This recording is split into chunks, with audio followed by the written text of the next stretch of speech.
At the close of World War I, American cryptology was rudimentary.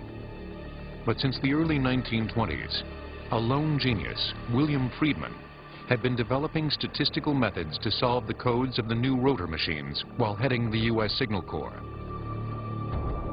When Japan switched to a mechanized coding system in the mid-1930s, Friedman's team of codebreakers was soon reading Japan's new red code for diplomatic communications. But solving Japan's codes was a torturous process.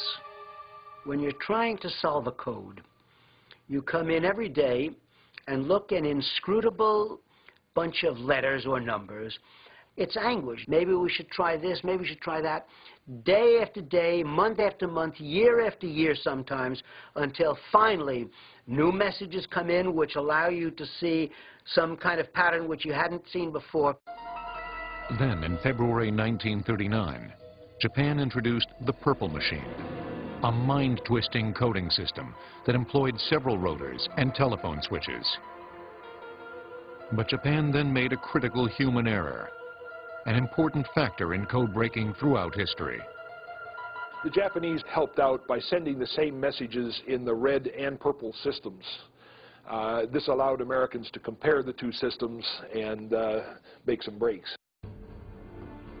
A young MIT electrical engineer in Friedman's group, Leo Rosen, built a machine to simulate Purple's complex scrambling patterns. By 1940, the contraption had automated the decipherment of the Japanese Purple code. It was a great intellectual accomplishment, made the decryption of these Japanese messages almost automatic. It sometimes would allow the Americans to read the Japanese ambassador's mail before he did.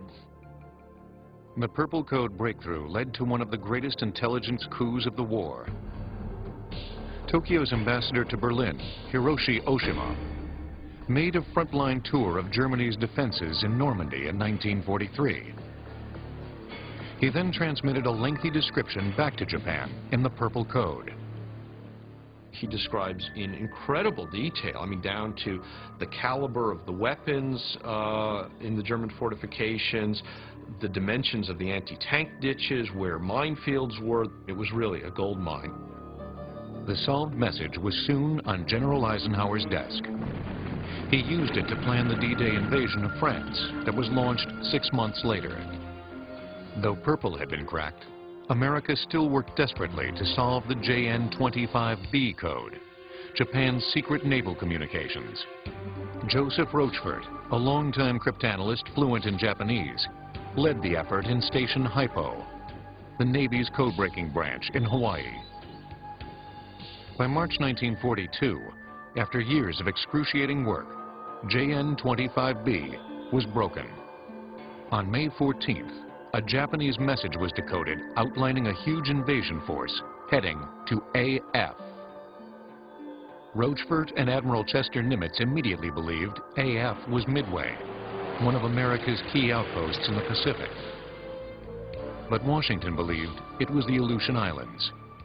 Really, it was to shut up the doubters in Washington that Rochefort carried out what's now this famous stunt of having a message sent to Midway, ordering them to send a message announcing that their desalination plant had broken. And then a few days later, a JN-25 message was broken in which the Japanese said that they had intercepted this American message saying that AF was short of water. This really, dotted the I and crossed the T.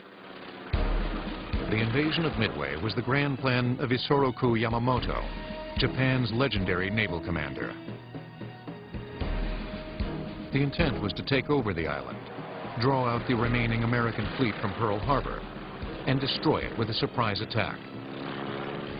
On June 4th, 1942, the Japanese began to attack Midway, but lurking on the horizon were the coiled forces of the U.S. Navy. Knowing in advance what the Japanese plans were allowed Nimitz to get his carriers there first and essentially to surprise the Japanese. We knew where the Japanese fleet was coming.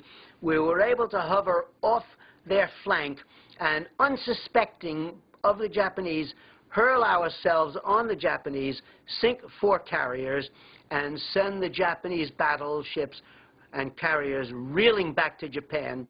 That knowledge not only was the turning point for the Battle of Midway, but the Battle of Midway was the turning point in the entire Pacific War.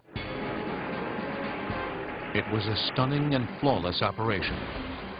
And in another part of the Pacific, the Americans were launching one of their own codes, one that would never be broken in World War II. Philip Johnston, a retired engineer living in Los Angeles, proposed using the Navajo language to the Marines in 1942.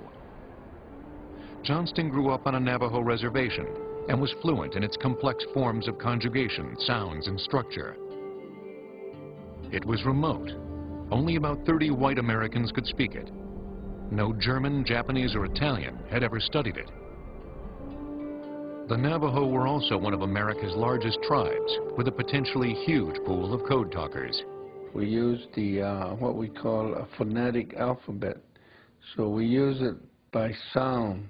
It's nasal sounds and guttural sounds and interchangeable.